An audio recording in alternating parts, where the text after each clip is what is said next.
Now I wanted to show you guys what buckwheat can do in a short amount of time and how easily it grows. This buckwheat was broadcast onto the top of the soil. The same day I killed all this with 2 quarts per acre of glyphosate. You can see there's a variety of weeds in here, broadleaves and grasses that it killed. And it didn't totally kill the clover because the clover is pretty glyphosate resistant. But 22 days ago, I actually broadcast this buckwheat. You can see most of it right now is in that 6-inch range, and it's really starting to explode.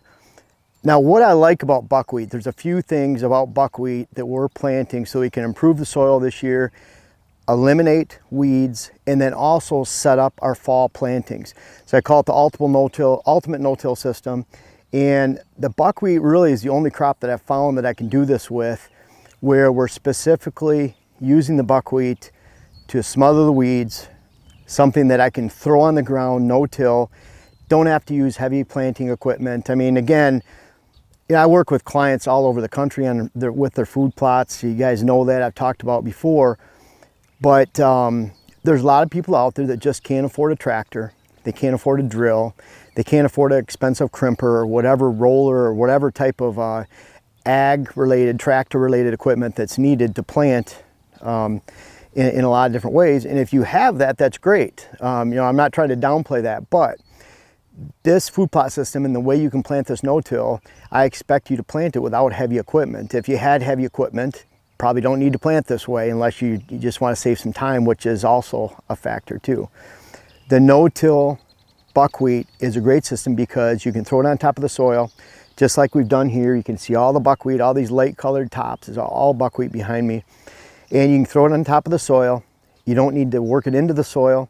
If you're rye or whatever you're planting it into for wheat or rye, if you're planting it into from last year's fall crop, and that crop is especially 15 to 20 inches or higher, then you want to roll it. We use a Packer Max cultipacker we're rolling it with if it was that high. But in this case, the rye that I seeded into, this side is more broadleaves. This is where brassicas were.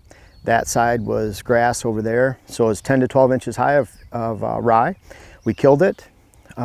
Killed the broadleaves at the same time, just simply threw the buckwheat on top of the soil. Right now, 22 days later, it's about 6 inches high, which is great. It'll go throughout the summertime. We're hoping it gets in that 2 to 3 foot range. The timing of your buckwheat planting directly relates to the timing of your fall crops. I encourage you to plant 7 to 8 weeks, not 10 to 12 weeks, before your expected fall planting. So around here, we're expecting to plant around August 1st. So I planted this around June 1st, and it's a perfect timing we do not want that buckwheat to get 3 to 4 feet high. We'd rather target 2 to 3 foot high. 2 foot is ideal. And that's going to be in that 7 to 8 week range. So if you're planting in southern Ohio and it's mid-August or 3rd week of August, you plan to plant your fall crops, then I would then plant that buckwheat middle of June to latter portion of June, and that would set up that perfect 7 to 8 week window that you want your buckwheat to grow. You want your buckwheat to grow that long because you want it to be tall enough and mature enough to drown out any weed competition and really smother that weed crop that could come on underneath. And then you want that standing stalk of buckwheat that shaded out all the weeds underneath. You want that stalky buckwheat so that you can throw your no-till food plot seeds. Doesn't matter if you're planting oats, beans, pea, rye, clover, brassica, whatever you're putting in the ground, you can throw it into the standing buckwheat before you smash it down. That seed gets onto the soil for great seed to soil contact. You can then smash the buckwheat down with a cultipacker like we're doing, and you don't need to till it, drill it, anything. You can throw the seed down, smash the buckwheat over top of it, and depending on the amount of weed you have, depending on how much your buckwheat's laying down based on the type of cultipacker you have, you can spray or not. We are probably going to spray 2 quarts per acre of glyphosate at that time. If we don't need to, we won't. But if you spray, you kill the buckwheat faster. The buckwheat lays in the ground. It allows more sun exposure to those seeds that you've thrown on the ground. The buckwheat decays quickly. It acts like a mulch. It holds moisture. During the summer while the buckwheat's growing, it helps you avoid erosion. So very good crop that you can use for no-till planting.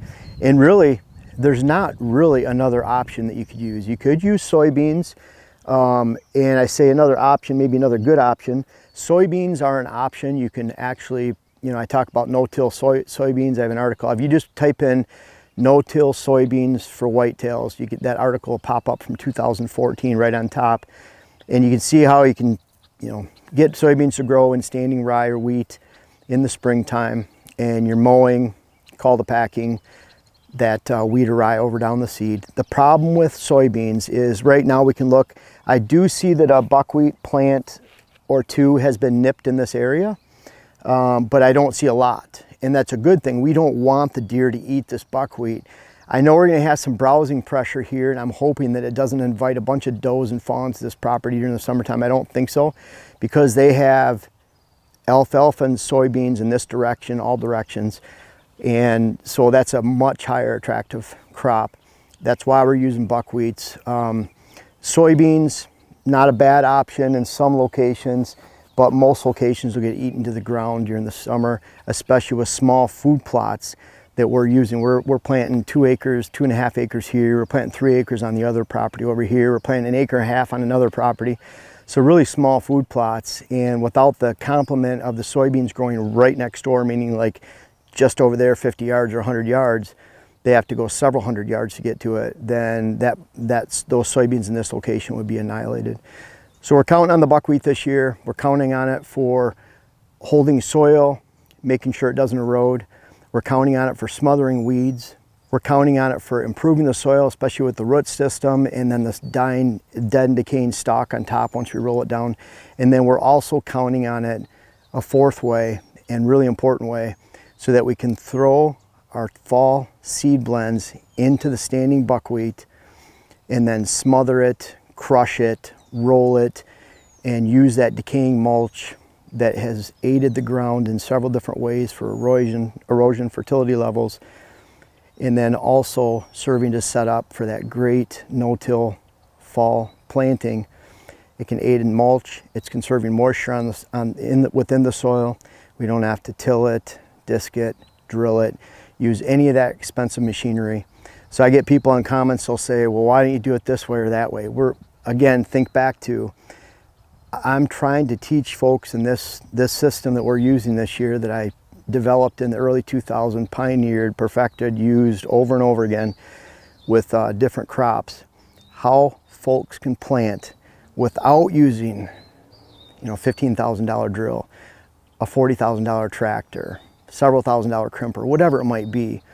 You don't need expensive equipment to have really high quality fall plots, and let's face it, you can even use a lot of diversity.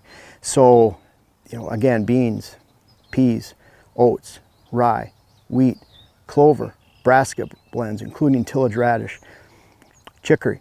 You can plant it all into that standing buckwheat and use that system this year.